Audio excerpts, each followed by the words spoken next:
The Chief Whip, point of order. President of the Senate. Order, please. Distinguished President of the Senate, distinguished senators, my name is Mohamed Tahir Manguno. I represent Borno North Senatorial District. I am coming under the combined force of Order 6, Rule 2, and Order 24, Rule 2A.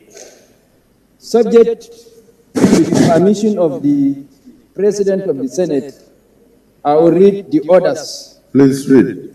Order 24, 2A. Order 24 stipulates the duty of the Chief Whip, and it reads thus: there shall be a Chief Whip of the Senate. The Chief Whip shall be a senator nominated from the party with the highest number of seats in the Senate. And 2A said, the Chief Whip shall maintain order and decorum in the Senate. The duty of the Chief Whip is to maintain order and decorum. So pursuant to the jurisdiction conferred on the office of the Chief Whip, for which the Chief Whip once is desirous of invoking the powers of that office, I will proceed to read Order 6, Rule 2, on page 9 of our rules books.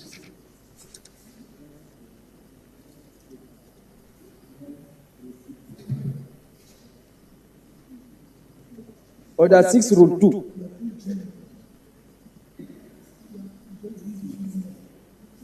Order 6 states, the President of the Senate shall allocate a seat to each senator.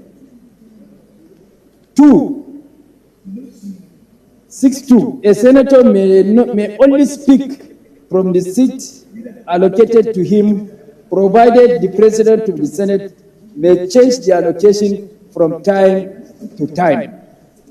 Please read that again. Okay. Is that the President of the Senate shall... The President of the Senate shall allocate a seat to each senator. Yes. And it went further to state that a senator may only speak from the seat allocated to him, provided that the President of the Senate may change the allocation from time to time. So it is at the discretion of the President of the Senate, as circumstances warrant, to change seats as time goes on, based on circumstances that may pop up in the course of the proceedings of the Senate. And in the course of the proceedings of the Senate, 2 senators from the PDP, that is Senator Ned Nwonko. Which faction of PDP? Which faction? And Senator Dixon's faction. Akpabio. And also Senator Francis Ezenwa of the Labour Party also decamped to APC, thereby necessitating their movement from the other side to this side, thereby creating vast spaces in the opposition side. And then pursuant to that, and in the exercise of the powers conferred on the Senate President, pursuant to Order 6, Rule 2 and 2A, the President of the Senate decided to rearrange this seat, giving directives to the Chief Whip to exercise that function. And pursuant to that directive, seats were reallocated. And I'm surprised to report that Senator Natasha, having given another seat, refused to vacate her former seat in flagrant violation of our rules.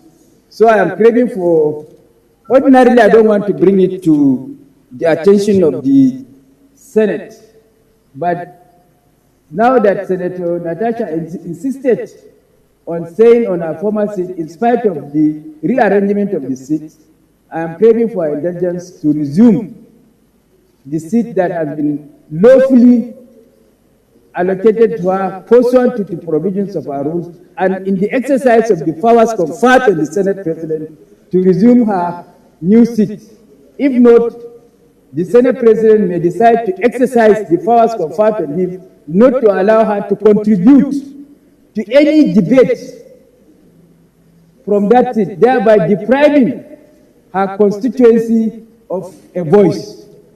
Thank you. Well, distinguished, Order, please. distinguished Chief Whip of the Senate, your point of order is sustained. Order, please. Dismissed Senator Natasha, please, you are not recognized to speak from there. That is the order of the Senate. Sir, order 10 on privileges. Order 10 on privileges. Distinguished Senator Natasha. Any senator may rise at any time to speak upon a matter of privilege suddenly arising, and he shall be prepared to move without notice. A motion declaring that the content of breach of privilege has been allowed suspension immediately. or referred. Any senator may rise at any time to speak upon a matter of privilege suddenly arising, and he shall be prepared to move without notice. A motion declaring that the content of breach of privilege has been allowed suspension immediately.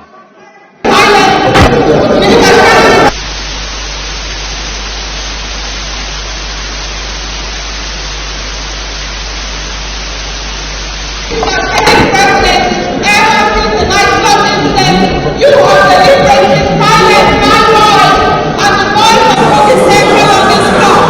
You have denied me the right to contribute to motions and have not been able to take the second reading of my numerous debates. So, Mr. Senate President, I am not afraid of further being silent. I will not be shocked to the core.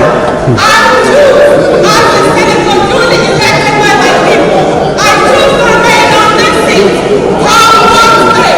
What you will do, Mr. Senate President, is to suspend me from sitting. And I promise you, the fact that I am suspended does not mean that I will cease to contribute my quota to the development of my people, the women of Nigeria, and Nigerians at large. Mr. Senate President, I have taken a whole lot from you.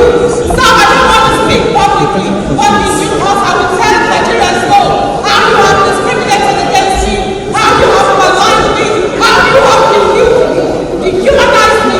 Your choice of words is everything that is in the Senate has nothing more to do with fresh to the womankind. And I have tolerated a whole lot. So Mr. Senate President, I am not afraid of you. Do what you may, but I will not leave this seat.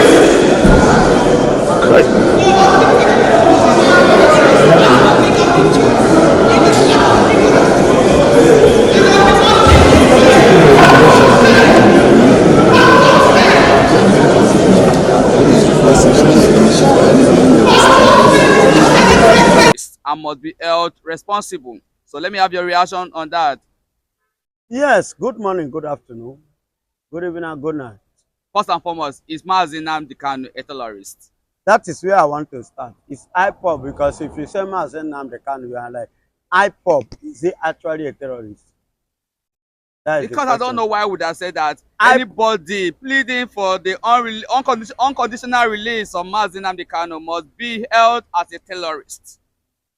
IPOB is not a terrorist. Neither is their leader a terrorist. Because when you name a group or organization, whatever you may call it, a terrorist, that means it is the leader that is the terrorist, the one that organizes it. And if you take a look at the whole thing, what is playing now, you discover that Mazi Nnamdi Kanu is not a terrorist, and he has never participated in any one, and he can never be. And let me tell you, in case you forget, do you know currently now that the British are giving IPOB members asylum? And if they can openly, this is the second time they are doing that, if they can openly give IPOB asylum, definitely we are not terrorists. Because a country like a British can never welcome terrorist group in their country.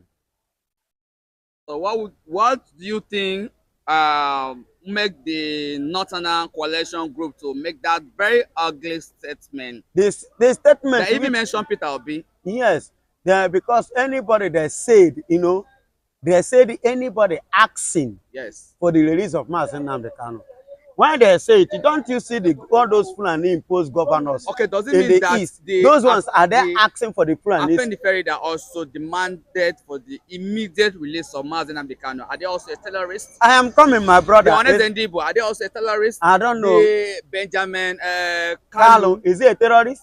I don't understand. So the thing remains, it is not their fault, but it is the fault of Ohaneze, who's supposed to stand to speak for their people. They are there collecting bribe, supporting evil.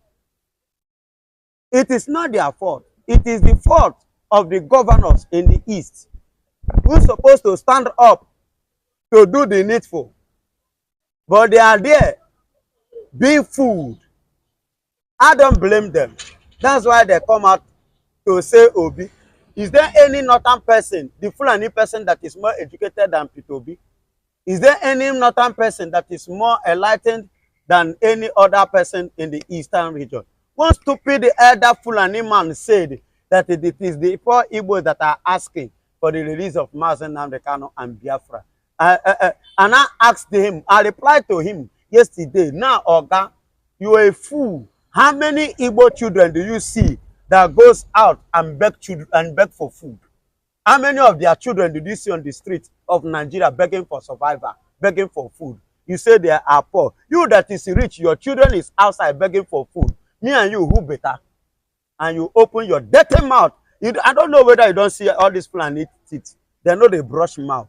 The only person where gay house go know how to do clean up. They look at them, see, then just watch them.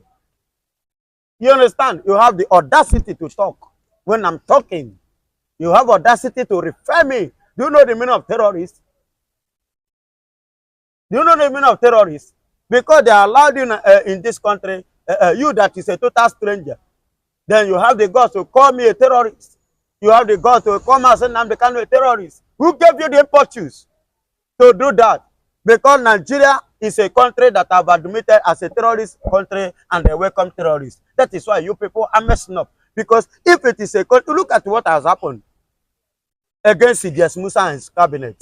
Don't you see the mess? They have messed them up because of what? This kind of things that is going on in the country. You cannot invite somebody like C.D.S. Musa and turn him